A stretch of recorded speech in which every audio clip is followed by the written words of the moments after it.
GHRT Rewinds are brought to you by Laughlin and Wolfington Team. Your home sold guaranteed realty. Find out what your home is worth online instantly at LaughlinWolfingtonRealty.com. Tammy Lacher Scully, it's good to have you back on the radio with us. I'm going to be honest, when I picked up the phone and said hello and asked how you're doing, you said you're okay. I am okay, yeah. Thank you for having me back. Listeners will recall George, Tammy, and the continued search and hope that her son, now 39, Graham Lacher, is somewhere and well, and we can somehow see a reconnection. If you would, Tammy, and you may be tired of doing this, but for those that have forgotten or need to be refreshed, tell us about your son and what happened. Sure.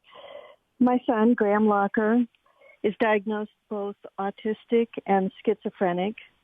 He was a patient at Dorothea Dick Psychiatric Center in June of 2022, and on a supervised one-on-one walk with a staff person that he respected and trusted, we believe, had some sort of psychotic break and ran into the woods behind Dorothea Dick Psychiatric Center. There was an initial brief search for him in those woods and by Eastern Maine Community College, but there was no confirmed sighting of him. The last time we've seen him is on video surveillance from the Hudson Research Building there near Eastern Maine Community College, and we've been looking for him ever since. And yet, Tammy, these I know are difficult days, and we tried to not make it any more difficult on you than is possible. But we have gone into the coldest days of winter. I know that the fears that you have escalate at this time of the year, and you have. We'll talk about the reward that's been doubled, but this is a critical time.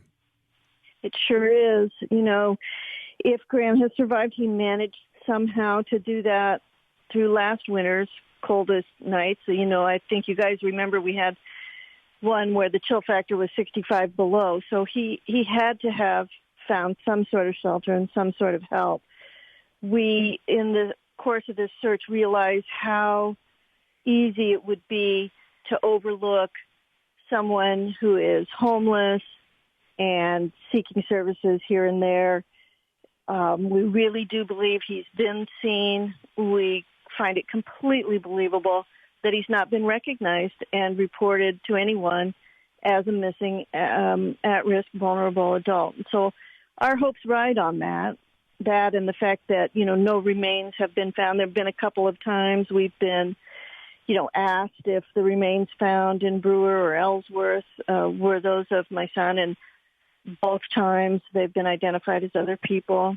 You know that there was fairly extensive search about a week after he left that would have shown remains at that point, and we passed there without having that happen. So we're hopeful. We feel it's realistic hope that he is still out there managing. My worry is that he was kind of lucky to do so maybe up until now, and we don't want his luck to run out before we find him.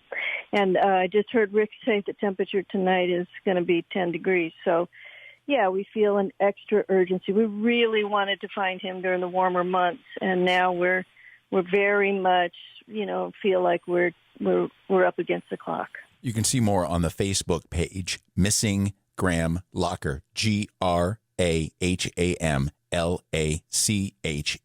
Missing Graham Lacher. You can go to that Facebook page and hear more and see more, and even see images of Graham. You've told us this before, and we've gone over this, that Graham needs his medication to know that he needs his medication, but at the same time, he's a smart guy. He's proven that to you, so there is great reason to have more than hope, faith that he is alive somewhere. Yes, and, you know, honestly, his diagnosis makes it more plausible that he's managed to evade notice because he tries to evade people. You know, he is both autistic, which makes him not social, and he's schizophrenic, which makes him fearful of people, not trusting of people. So the idea that, he has not been seen carries a bit less weight when you have someone with those dual diagnoses. And in terms of his need for medication, yes, I believe his mental functioning is not likely to be very clear or cogent at this point. But I think we all understand that when survival instinct kicks in, people manage to do amazing things. And Graham is a person who's, if anything, overly concerned about his own well-being. So we do have realistic hope that he somehow has managed. We just want to find him before it gets any colder. Yeah, I can thoroughly understand that. So you have found a way to double the reward for safe return. Last we talked, it was $5,000, but I understand through a gift that you're able to double that now. Is that correct? Yes, we had another family friend come forward and make a really generous offer, so we just decided to match that offer, and that let us get to that level of $10,000 that we hope might garner a little more attention. I think people tend to notice when money's being offered, and we hear from a lot of folks that they don't need a reward. They just would be happy to have Graham home with us, and we surely appreciate that. But the truth is, money does get people's notice, and that's what we need. We need more people looking for Graham. Now, people are looking not only in the area where he walked away, but there is a radius that now, because your search, you've gone outside the borders of the state of Maine.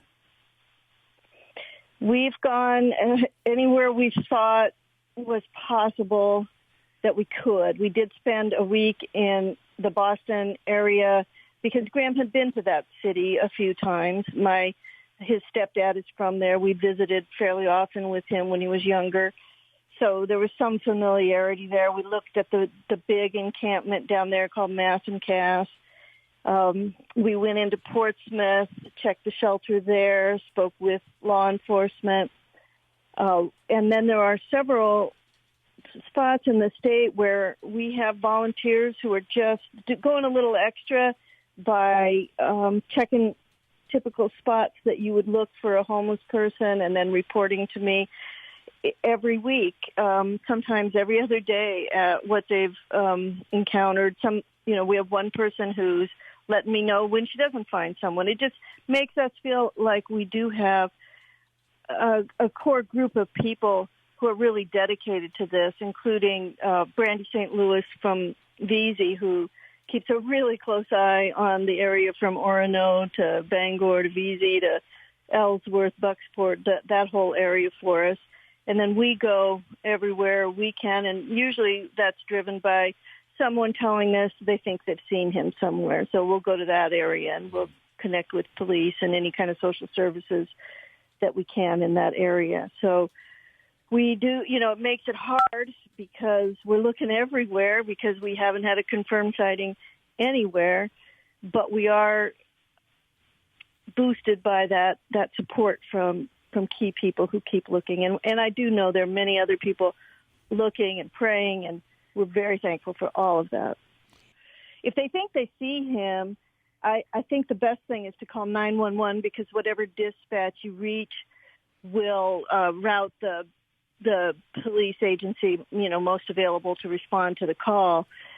We also, though, would ask anybody to contact us at Missing Graham Lacher because sometimes we are able to go and look at a place before police are able to respond.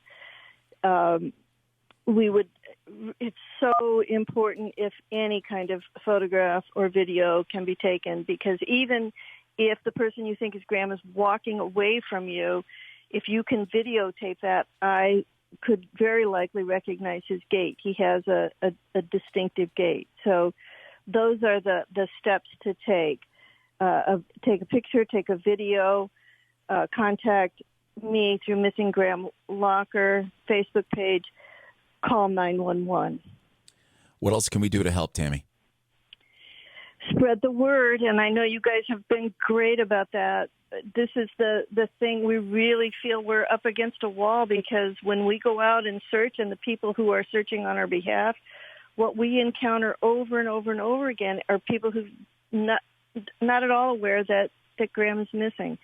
So if they're not aware that he's missing, they're not going to recognize him when they see him. You know, this is the hurdle we've been, faced with the entire time of this search. So even though, you're informed and the 6,000 people who follow our page on Facebook are well informed, it does seem like the majority of the public might not be.